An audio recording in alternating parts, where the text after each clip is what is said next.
Welcome to the Leaking Timeline, my friends, that one place on the dial where the future bleeds into the present, and we invite it. I'm Erik Newton, and my good buddy Guy Sengstock is with me today, but not in the studio, I'm afraid, because I don't know, what is it, Guy? You've got family responsibilities or some other crazy excuse? I have all kinds of crazy excuses, but I'm glad to be here with you, at least in voice. Glad you're here. Sorry for denying you my young complexion. You know, it's never the same when your beautiful face isn't across from me, but, you know, we've got plenty to talk about regardless. Man, the future is bleeding. I got blood work this morning. Speaking of blood, I've been on this kick for years, getting all my bloods and going to Function Health or wherever else I can go to get them. And this is the most extensive one I've ever scheduled. It takes literally 3 days to get all the blood that they need because they can't. They're taking so much blood, they can't take it in one session. Can you believe that? Wow, that's a lot of blood work. Whew, and I've got a headache now, but you know, it's for science. Well, perhaps we have some questions we're going to ask ourselves today, so perhaps we'll use your lightheadedness to our advantage. Yeah, I mean, it's definitely going to help. It just gets in the way. What are the questions you want to ask today? What are you thinking we should do? Well, I've come up with like 6 questions that basically go into what we've touched on, I would say, with every guest, or at least we've had guests that touched in deep on these questions that are just about this moment in time and basically what makes it so weird. Yeah, things like, it really, we alluded to it at the beginning, but it really does feel like the science fiction future is bleeding into the present. And what does that mean in our daily lives? Totally. Yeah. I mean, even I would say that, the first question like that I was coming up with was like, what feels most unreal about this moment? Yeah. Right. There's AI, there's politics. That's the perfect question. And marriage. Yep. What money, religion, work. What feels most unreal in a machine-mediated reality? Hold on, we got to cut to the break. I know you can't hear the music. We'll be right back after these messages with more of the Leaking Timeline.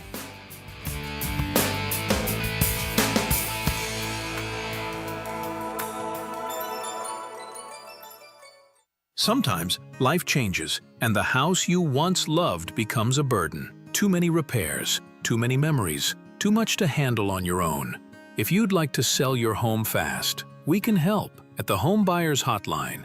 We can help you sell your home as is, no cleaning, no showings, and there are absolutely no hidden fees or real estate commissions. We'll pay you a fair price for your home in cash. Whether you're downsizing, handling an estate, or just ready for peace of mind, call us.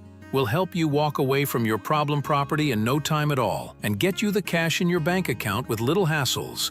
If you'd like to sell your home fast, as is, we can help at the Home Buyers Hotline. Call Want to Sell Your Home now for a free quote to sell your home in any condition. Call 800-950-3143. 800-950-3143.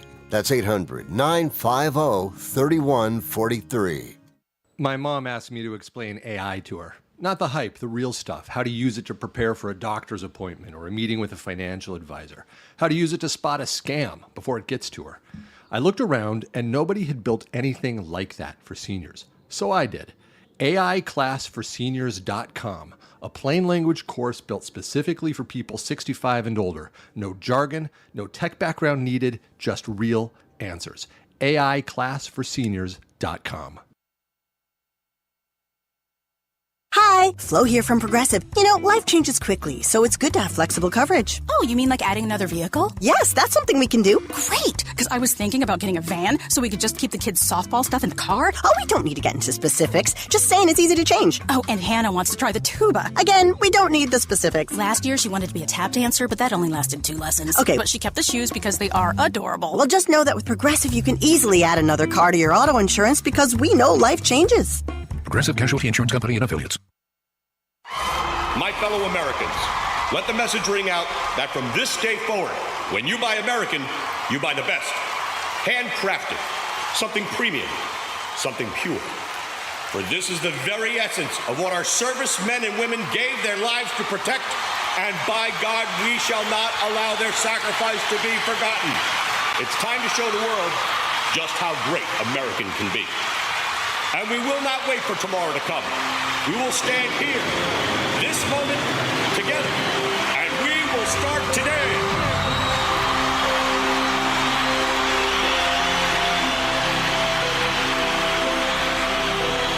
Don't ever forget how great it is to be American. The America we need right now. American Premium Vodka.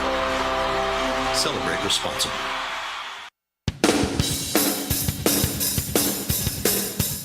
Welcome back to the Leaking Timeline with Erik and Guy. You can join the conversation today at 800-878-7529. We'd love to hear from you. So, Guy, I had to cut you off. I think we were basically just queuing it up and saying, we're trying to, it feels like something new is leaking into the present. Totally. And with the reports I hear from people, I'm in the epicenter here, and everybody's building with AI, and everybody's AGI pilled, as they say. Mm-hmm. And there's I noticed that there are a couple of very consistent kind of mental states at the moment. There's a sense of frantic focus. Like we have a narrowing window. We've got to get this done. We've got a short period of time to do the thing that's the most important. Everybody hustle. There's definitely that one. Yeah. And then there's also what I'm observing is there's beginning to be a disconnection from the world that we're living in the moment, though. Yes. And even I'm experiencing that. I'm building with AI, and I feel a frantic urgency. And I notice that I'm spending a lot less time with my fiance and my daughter as a result. And when I'm with them, I'm distracted. Yeah. And yes, totally. It's almost like it's a video game taking over my mind. Yeah. And that makes me wonder if actually this is just a version of what we as a society went through before. And I think didn't actually even ever finish, which is our collective adjustment to social media. Social media hit the scene and nobody really knew how to protect their minds against the constant onslaught of this particular kind of information. And it's been very damaging to us as a culture in many ways, but it's also an inevitable moment, and we all know that it's not going away. And so we've all begun to steel our minds to be able to deal with it and to put up the firewalls that we have to not be emotionally manipulated by every single post that comes in of somebody else's allegedly perfect life, right? But the feeling when social media first happened is very similar to the feeling I have now, where there's this constant part of my mind that's paying attention to it, and I need to turn it off if I'm going to be present in the real world. And so part of me thinks, well, maybe we're just in the same thing. Yeah, totally. Well, I also think that there's also another mood that comes along with. There's the hyper-focused, right? This urgency that you're talking about, right? Where it feels like everything's at stake and there's no clear off button, right? But I would say that there's also another mood, and maybe even more common, where there's a detachment with people, almost a dysphoria, a sense of everything that's coming in about the world, all over the world, is mediated through just information, right? So people are kind of going into their silos, right? And they're getting all of the news about their life through a screen. And where most of the things that we're hearing about aren't literally in front of us, right? So increasingly, I think people have the experience, and this has everything to do with social media and technology, where people's lives have increasingly become just information which they passively hear about. And yet emotionally respond to. It's as if our bodies don't know the difference. Exactly. So it's this, Yeah, exactly. And one of the things I've been tracking is, that the statistics around relationship, right? So in 1840, the average person spent just under 8 hours a day in human relationship, right? In contact with another person, either through doing chores or spending time with family or out in the fields working with other people. And then you look at the line from that point and you watch it drop. It gets a big hit with television, and then you see the internet come and it drops way down, and then the phone comes and it drops almost a straight line down to the point where the average person spends about like under an hour and a half a day in relationship. And one of the things about it is that the average male, 25 or younger, spends less than a half an hour with other people. And in relation, you just mean around other human beings. Yeah. Just the where basic, you're like literally just talking, you're there. just with other people.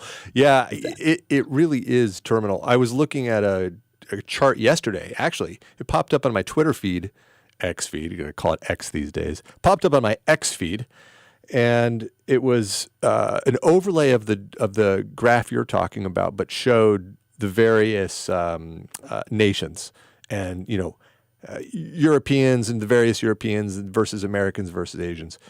Americans are by far the loneliest people on the planet right now. Yeah. And it starts with our little kids. That's the thing that breaks my heart thinking about my little girl. It starts with our little ones. They're spending an average of 5 hours a day alone by the time they're 5. Wow. Yeah. Yeah, totally. Did you know this, Eric? And this kind of speaks to this. Did you know that technically rock and roll is dead? No, tell me more. I watched Mark Walsh had a podcast on where he went through all the stats of this, and like literally, I had no idea, but literally there hasn't been a rock band that's come on the scene and listened to in the last decade. All the major rock music that like makes it on the chart are like old bands like Led Zeppelin and different people that we all know. But I was like, wait a minute, rock and roll is dead? How did I not know this? And I think this exemplifies it, because there's one of the things that Walsh really kind of pointed to was that it's because rock has always been this kind of counterculture movement. It's been a culture making movement, but it's spurred on by a kind of certain drive towards individuality and rage against the machine and all in that sense of things. That really is an American phenomena that basically started by groups getting together and starting a band in a garage in the suburbs, right? And because one of the stats that he showed is that teenagers spend over 50% less time with each other. So even just rock and roll, right? Even rock and roll. And just speaking to rock and roll, you can feel it. I was remarking the other day that being the parent of a 4-year-old girl has obliterated my taste in music. So I tried to get back out on a Spotify and just find some rock and roll that I wanted to hear. And I couldn't find anything exactly what you said that wasn't more than 10 years old. Yeah. And, the stuff that felt new at the time, that garage band sound that came out, feels like it was yesterday. That was 12 years ago. Right. 12 to 15 years ago. And basically there's nothing since. Yeah, totally. And even technology, because a lot, like there has been some rock hits, but they're all by individuals. Yeah. Because you can produce your own music. You don't need a band anymore. So it's even gotten into that, right? Where, even like music itself, which has been this kind of pulsing of culture. And right? it's it's always been a communal act, and suddenly it's a solo act. Absolutely. Right. So I thought about that. In fact, I told my wife that right when we were beginning to watch a movie I wanted to watch with her. And she's like, we had to like pause for 30 minutes. She's like, no, you can't just tell me that Rock's dead.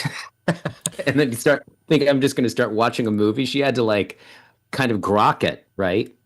But there's even something about the fact that something is, culturally massive of that happened without anyone really noticing it, right? So many things happened. It feels like it's internet plus COVID. COVID accelerated this trend, and now AI is making it even worse in many ways. Yes. We're going to have to cut to the break in a few seconds here, but what I want to do when we come back is explore this question of whether we can use AI to flip this around. So we'll be right back after these messages with more on the Leaking Timeline.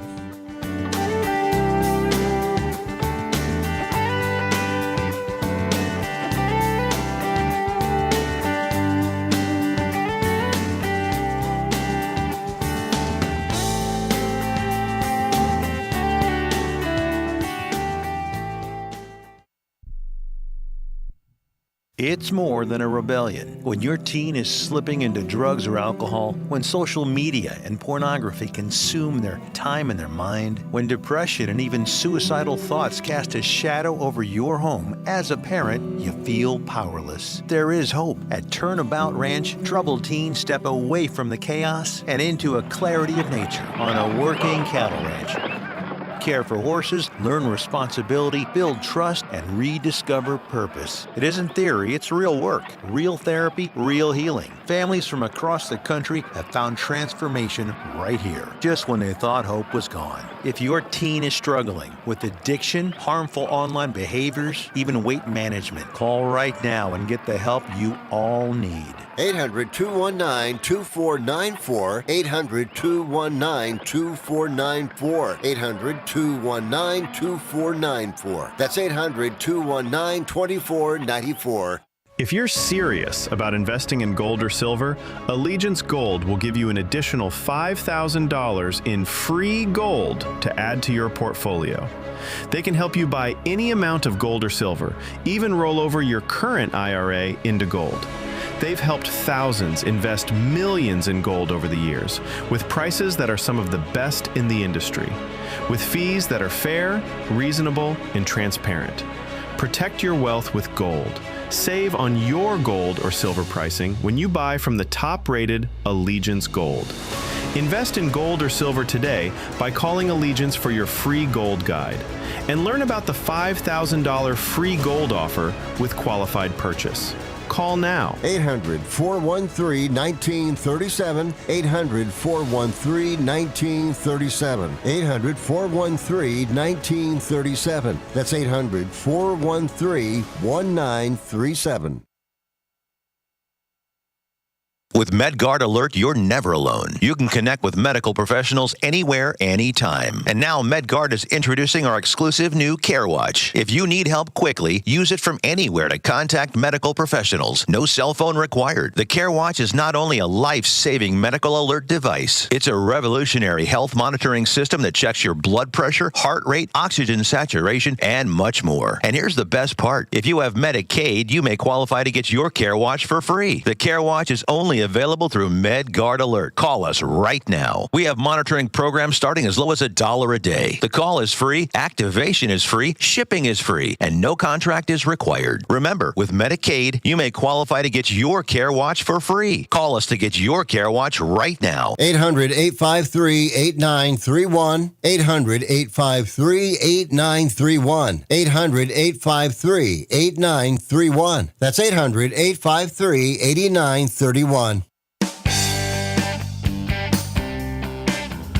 Welcome back to Leaking Timeline with Erik and Guy. You can join the conversation today at 800-878-7529. We would love to hear from you. We're talking today about AI in society, as usual. And Guy, we were just questioning really whether it's possible to use AI itself to turn the tide.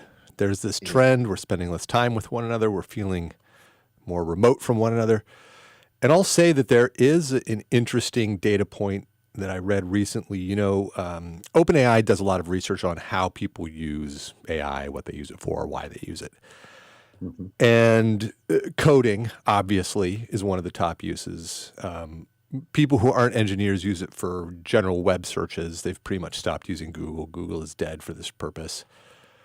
But what surprised me was the number one most consistent use of AI is relationship advice of various kinds. It's like career advice, interacting in the workplace, interacting with children, how to date, how to manage conflict in relationships, all these issues that are at the core of what we're talking about here. And it's sort of ironic that the tool that, is at the forefront of driving us apart in many ways, unintentionally, hopefully, is the tool that we're using to try to come back together. And I think that says something pretty important about what's possible. What do you make of that?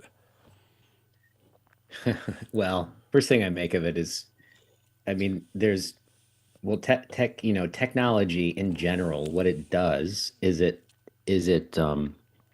removes friction, right? If you think about it, like anything technological, the more technological it is, like the less time it takes, the less you have to do, the less friction's involved in it. And so it's interesting, though, at the same time, when you think about how one develops a character by confronting adversity, confronting and working through friction. And so it's a strange thing. It's a strange thing to imagine that our atrophy, right, in having conversations in relationship that has, in some sense, has been directly or indirectly involved through artificial intelligence and social media and all these things, have atrophied us to the point where we're actually asking the machine, right, on how to have conversations because we don't know how to have them anymore. It's just such a it's really great. I don't know. I don't know if it's fair to say that it's that. That's the case. I mean, people have always wanted relationship advice. It's just that, as you said, there's less friction getting it from the machine than calling your therapist or your mother-in-law or something. Totally. There is one sense, and actually the guest that we're going to have on next week, OG Rose, talks a lot about that. He thinks that the internet, right, can actually, there's an opportunity with AI and the internet for, and he's a philosopher, right? So he says that, if you're somebody back when everything was really local, like say you're a thinker and you're really into philosophy and you like to think, let's say, odds are there are not many people around that are like you, right? Like, so it's very limited to find someone to talk to about people who have that kind of genius in them. But now there's this interesting situation where people like that can actually find each other. Yes. Right? Yes. And OG Rose is an example of this because he does this kind of weekly thing he calls the net, which is where a bunch of like people who have found each other on the web who are really into culture and philosophy and talking about it. He does a 3-hour, he just puts the Zoom on and a bunch of people get together and they record it, but they have these deep, like energetic dialogues. And it's so clear, right, that everyone gets so much out of it. But they would have never have even known about each other if it wasn't for this, right? And so there's these communities that are sprouting up that like end up, like some of them develop these, they develop their own kind of philosophical publishing house. There's another number of communities that function those in that kind of way. So at another level, there's a way in which technology can actually afford the kind of communication, the kind of relationships, and connect them that doesn't just lead to more use of technology, right? In that sense. So I think that there's ways in which I think social media and this access that we have to the entire planet, right, affords relationships that weren't even possible before. So there's another side of the equation as well. Yeah, I think that's right. Because the promise has always been of all technology, and about this one in particular, is that it reduces friction, exactly as you were saying. It's the friction that we try to resist that gets in our way. And it does reduce friction not only to making contact with disparate people in weird niches around the world, but just in doing the minutia of getting to those contacts. I mean, the problem is that right now, it might just be that right now in the phase that we're in at the moment, the friction, there's a promise of reduced friction, but it's causing much more friction than ever. For example, I mean, I think I said this at the outset of the show. I'm working more than I've ever worked in my life, and I'm using AI. Now, my productivity is probably 5x'd, but the amount of time I put into sitting in front of this machine is stunning. I can't remember the last time I watched a TV show or took any time for myself, basically at all. Wow. I literally work out. I literally take my laptop to my garage gym and work between sets. That's Wow. how little distance I have from this machine. But hopefully that's a short term. That's a short term phase. I wonder if, because I wonder if scaling intelligence does that for us, or if it just takes us to another realm of complexity where we're still just as involved in the minutia. It's just a different kind of minutia. Well, it's funny because you're if you think about it, you're at the level of it. You're operating at the level with things that are just at the cusp of the current wave of intelligence. So you're like working with OpenClaw and these AI agents and doing your own coding. All that stuff is really kind of, most people aren't doing that. So I would imagine it's, in some sense, you're at the bleeding edge of it, right? So you're encountering all the problems and the That's all true. the issues that aren't worked out, right? At some level. But at some point, I would imagine within a year, everyone's going to have access to this in a very streamlined way that you're not in right now. Yeah, that's right. Not only am I on that bleeding edge, I'm trying to build tooling for that bleeding edge. I'm building tools for using agents safely. That's the specific thing I'm building is basically a safety framework for using agents so that you can do it safely and maintain your sovereignty and your own data and that sort of thing. Yeah. So I definitely am running up against all. And in a year, everybody's going to have access to the stuff through Apple for most of their workflows. There will be enterprise solutions at the enterprise level. There will be solutions across the board. That's absolutely right. But then what does it do? It just gets us to a new level is what I'm saying. And then there's just a whole nother set of complexities that I guess what I'm saying, maybe this is just a tautology. Maybe everybody knows this. Maybe it doesn't mean anything, but wherever you go, there you are. There's always going to be the challenges of the human experience, no matter where you are. And so the opportunity at every given point is to have that awakening enlightenment where you realize that it's all a bunch of baloney that you're making up and fabricating and you can just enjoy. Yes. Is that it? Is that the whole thing, Guy? Well, I think that this leads to another question that maybe we can kind of go into after the break, which I think is coming up. But I think you're asking the question, like what kind of human being, right, can actually become more human in this time, right? Like, what is it to be a human individual, a person? Right, and what is it to thrive and to flourish in the time where all of this is going on? I think is the underlying question that you're asking. I mean, we have a couple more minutes. I think for me, the answer to that is always that it's always about leaning into. It's about leaning into discomfort. It's about leaning into the always gaping maw, that vast open question of what actually matters, what values, really, like, values is such a generic term, but like, really, what matters in the end? What actually matters? Totally. And living for that. You know, and it's like leaning into those two things. The world is moving forward, so lean into the movement and also always ask what matters and how can you double down on both. I mean, that's where the edge is for me. Mm-hmm. Yeah, I think that's right on the money, especially in a time where, if you think about this, like pre-industrial revolution, right?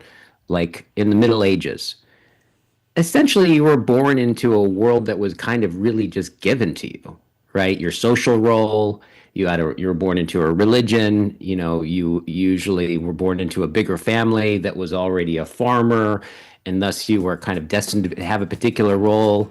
Like everyone that you knew, you've known your whole life. There's our shot clock guy. All right, we'll pick it back up after the break. All right, we'll see you in a few.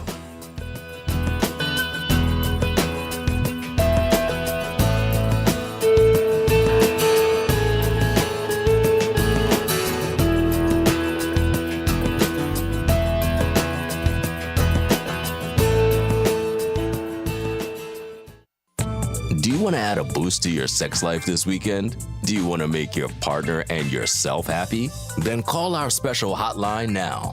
We'll sell you those little pills that work below the belt for less than $1 a pill and deliver your package in a few days, just in time for the weekend.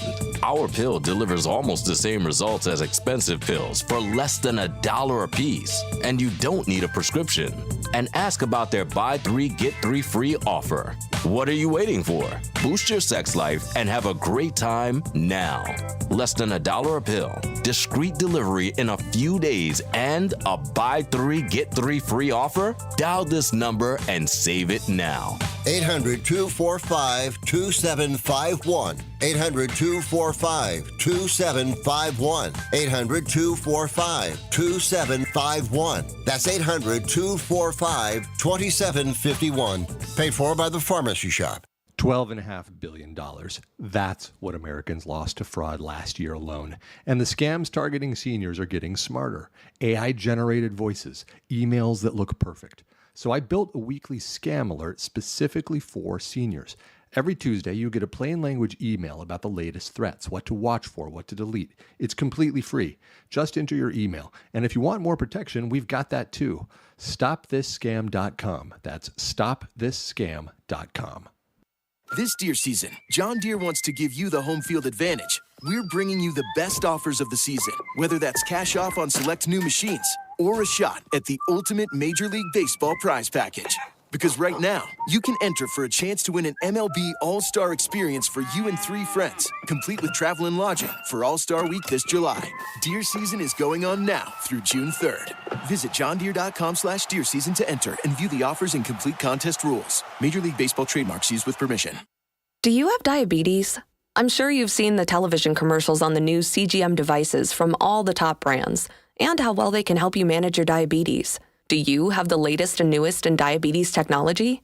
The Diabetes Solutions Center carries most of the top brands, and the great news is your insurance may cover most of the cost. Call our special CGM hotline today, and our friendly representatives will help see if you qualify. You could get a new CGM from the top brands at little or no cost to you. Make living with diabetes easier. You are just one free phone call away to learn if your insurance covers the cost. So make this free call today to the Diabetes Solutions Center and learn for free how to get your new continuous glucose monitor. 800-520-8629. 800-520-8629. 800-520-8629. That's 800-520-8629.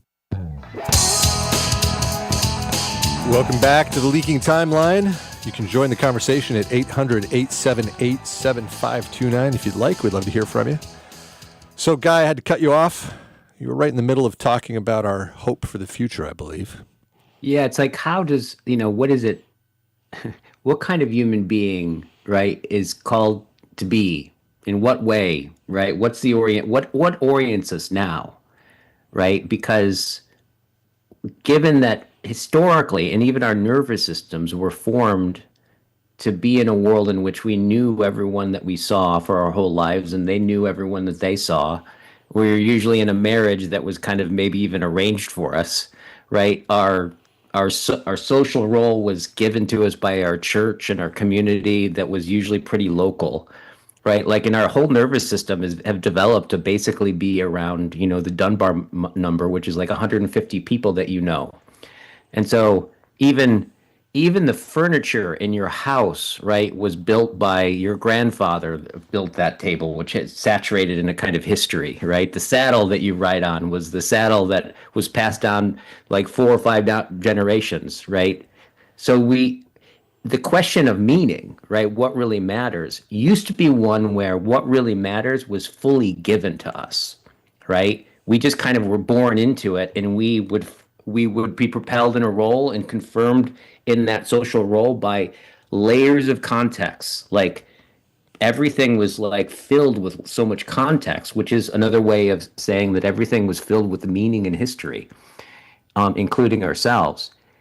So now, right, the question is where everything's pretty automated, right? Like, there's so much less friction, right? But there's also the part of that friction is that we don't have to actually talk to anybody during the day if we don't want to, right? We're more isolated in that sense. So what is it to be a fully developed human being? What does that mean now, right? And in some sense, the word to me this is where sovereignty is so crucial, right? Because in some ways, this is where I think it's more crucial to be a philosopher in the deepest sense of the word, to really kind of take up the question of meaning in your life and really ask that question consciously. I just want to respond to the first part of what you said. You said that, our meaning was given to us largely in the past, and we never left our narrow confines of our lives. And now we have an opportunity to define our own meaning.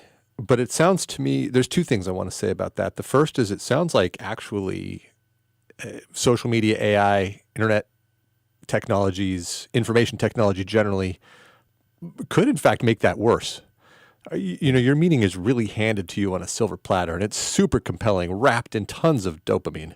You can just be, fill in the blank Kardashian clone and be perfectly satisfied with your life and accepted.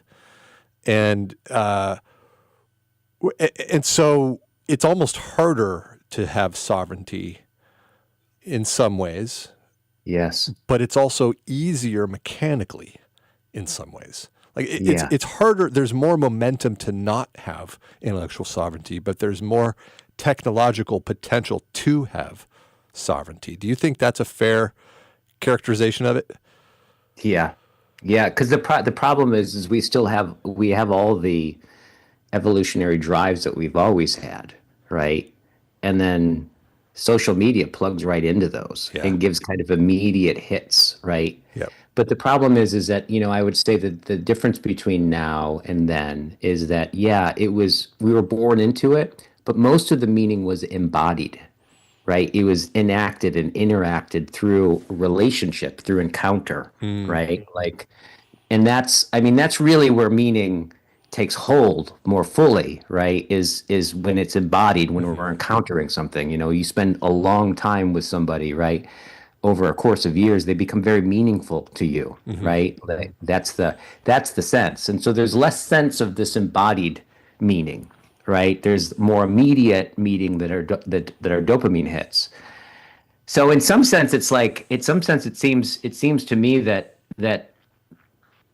like it's calling. I sense is like it's a calling to really, really take up and think about and talk about and discuss, right? What is the meaning of our lives now, right? What is important, right? In some sense, and to make choices that increase our own sovereignty. Let's talk about sovereignty. Sovereignty is the whole technological platform I'm building right now is focused on this word, sovereignty. Yep. When I track back my career over the last 20 years, it's all been about sovereignty. It's the through line for me about it's like the core value for me in terms of the human culture. What does it mean? Yeah. Well, my understanding of sovereignty, the way I think about it, is that I think that people would probably like say that sovereignty. They would say words like, "Well, what is sovereignty?" Well, it's independence, it's autonomy, right? But I think that that's not completely what sovereignty is, right? It's not just that you're not impacted by the world, or you're more singular and more in control of your own destiny. It's really like the more sovereign you are, right, the more you can actually be in relationship. The less sovereign you are, the less you can actually be in relationship. It's this kind of agent arena phenomena, right? And so ideally what you want is you want a community of people that that where you find your belonging, that really demand the best of you, right? In some sense, they demand your individuality, and the more that you're original and yourself, right, the more it deepens the sense of belonging and intimacy and closeness, which encourages your own sovereignty. And so I think it's a reciprocal relationship with the world. Yeah, I couldn't agree more. It's not. I think there's this sense that people who care about and pursue sovereignty, these people are often people who use words like freedom and privacy, and the ability to make one's own way, concepts like that. These people are somehow outsiders from society, that they are lone wolves. And what I find is that, exactly as you said, it's precisely the opposite. That what we want is a very fluidly, optimally functioning society where all of the members of that society are there because they choose to be there and contribute to it, precisely because they are fully individuated, precisely because they are entirely themselves. They have been through the fire of questioning purpose and meaning and value, and hopefully they have suffered and have come out the other side stronger and more beautiful, and then can contribute in a more complete way and make society much stronger and more beautiful, etc. as a result. But it requires that ability to be free. Yep. You know, that, and just because it's what I think about all day long, that's what I think we need to build as the substrate layer into every new era of technology that we enter into. There needs to be a substrate layer that enforces privacy, security, and individual integrity technologically at the base layer, so that, when Google comes along and has a profit motive to steal your data and to make you into the Borg, it actually just can't. And we've tried to do that at every stage, and it's been extremely difficult, and I don't think we've ever completely succeeded or completely failed. And what feels super urgent to me right now, just to stand on my soapbox about this for another moment, is we're at the very early stages of defining those standards in AI technology that everything else will be built on in the future. Yeah. And, I'm in all these W3C working groups, and, I'm on all these very technical threads where people are trying to define what these standards are. And, the big hyperscalers come in and they try to define standards, and the government agencies try to define standards that give them lots of power.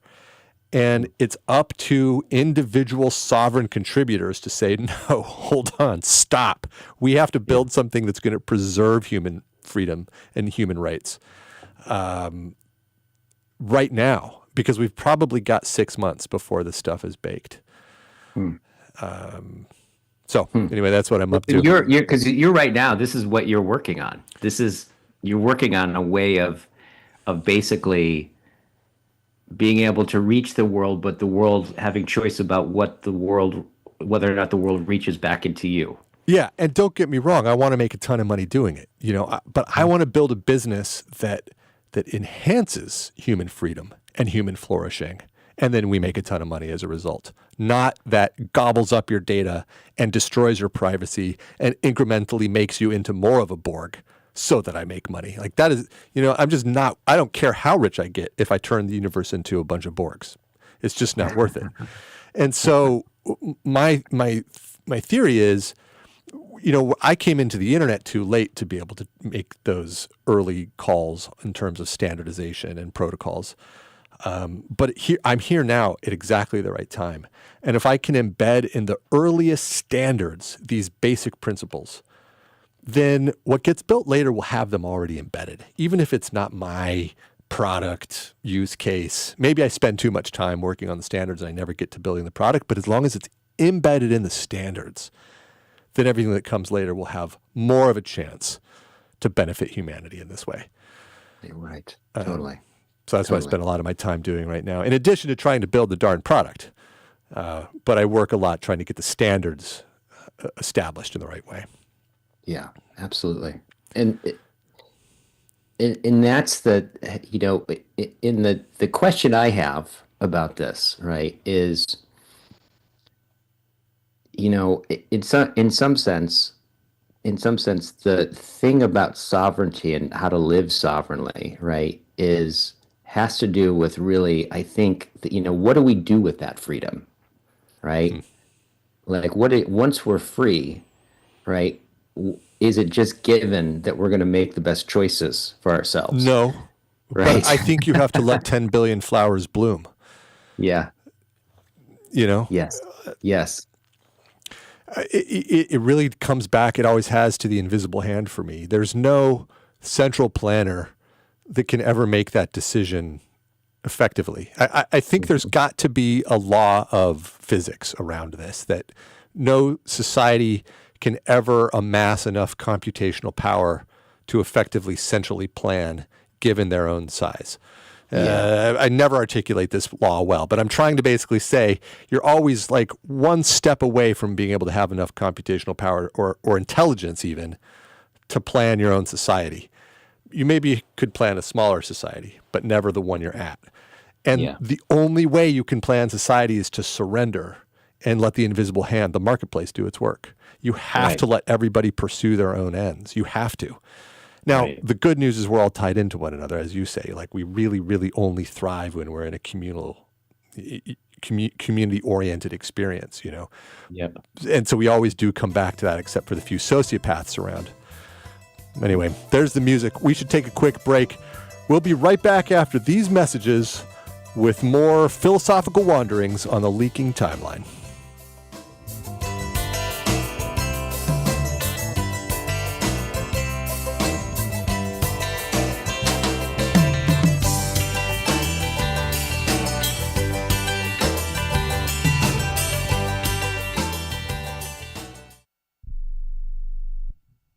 I am an American veteran. I'm proud to have served this country. Helping veterans is something all Americans can participate in, and it's as simple as donating an old car that you have sitting around. When you call the Veteran Car Donation Program, they'll explain how their program works, and then arrange a time they can come and pick up your vehicle for free. Running or not, it doesn't matter. They take cars, trucks, motorcycles, or vans. Show your support by donating your car and get a tax deduction in the process. Call the Veteran Car Donation Program right now. They'll come and pick your car up for free, and you'll get a tax deduction in the process. Call the number we're about to give you right now. Thank you, and God bless America. 800-887-1097. 800-887-1097. 800-887-1097. That's 800-887-1097. Let's be honest. Most businesses don't struggle because demand is low. They struggle because their back end can't handle growth. Leads come in, but follow-up is slow. Calls get missed. Appointments don't get confirmed. And everything lives in different places. So even when marketing works, revenue doesn't scale. That's a systems problem. Create assistance, fixes this by building a done-for-you CRM and automation system that captures every lead, follows up automatically, confirms appointments, and keeps everything organized in one place. And only after that foundation is built, AI voice and chat employees get added on. If your business feels chaotic behind the scenes, it's time to fix the back end. Visit createassistance.ai and book your call today. Or you can call or text 515-500-2224. Again, that's 515-500-2224. We look forward to hearing from you. Right now, you can switch from cable television to satellite television for free. That's right, we're offering free equipment, free installation, plus get a free $100 prepaid Visa card. Call the Satellite TV hotline right now. Make the switch from cable to satellite television and expand your viewing horizon. On top of free installation, for a limited time, we're offering a fixed price guarantee. With satellite TV, you'll save money over your expensive cable bill. Plus, get access to hundreds of channels. And when you call right now, you can also ask about our seniors and military discounts. So make the switch to satellite TV right now. Everybody gets free installation, free equipment, plus a $100 prepaid Visa card. Call right now and you can switch to satellite TV and be watching everything you wanted to within the next week. And remember, installation's free, so call right now. 800-696-2871. 800-696-2871. 800-696-2871. That's 800-696-2871. Welcome back to the Leaking Timeline with Erik and Guy. You can join the conversation for the last few minutes if you'd like to. 800-878-7529. We'd love to hear from you. So, Guy, we were right there talking about sovereignty. I don't know if you've got any last words about it. I mean, it's just so much, it's so much. I really like what you said about there's not going to ever be a top. We're never going to be able to just run our lives from the top down, right? There's this, as you call it, the invisible hand. It's this right tautness between bottom up emergence and top down emanation, right? It's this sweet spot, right? That I think is a constant. That's what it is to be sovereign, is to be in the right tautness or the right tension between those two. That's how we develop our sovereignty, is deeply in relationship with other people. Yeah, it's so ironic. It's such an ironic. It's just it's a counterintuitive definition of sovereignty, that it requires engagement with community to be effective. Yeah, absolutely. Yep. Well, I want to mention a couple things here at the close of our show. The first thing is we're doing our first live video stream. Leaking Timeline finally decided that though our faces were definitely made for radio, they were going to put us on video nonetheless. So if you want to tune in, see what we look like, feel free. It's on YouTube and Twitch both. And I think we're probably going to start streaming it or recording it and putting it up on YouTube eventually. Fantastic. Also, our website is up. It's we've been threatening it for a while, but it's there, and so is the podcast. You can find The Leaking Timeline on Apple Podcasts, and you can check out our website at leakingtimeline.com, and we're also on Twitter at Leaking Timeline. So come check us out. We'd love to see you guys. Post some messages. Tell us what we're doing right and what we're doing wrong. And with that, we look forward to seeing you next week, same time, same channel, on The Leaking Timeline.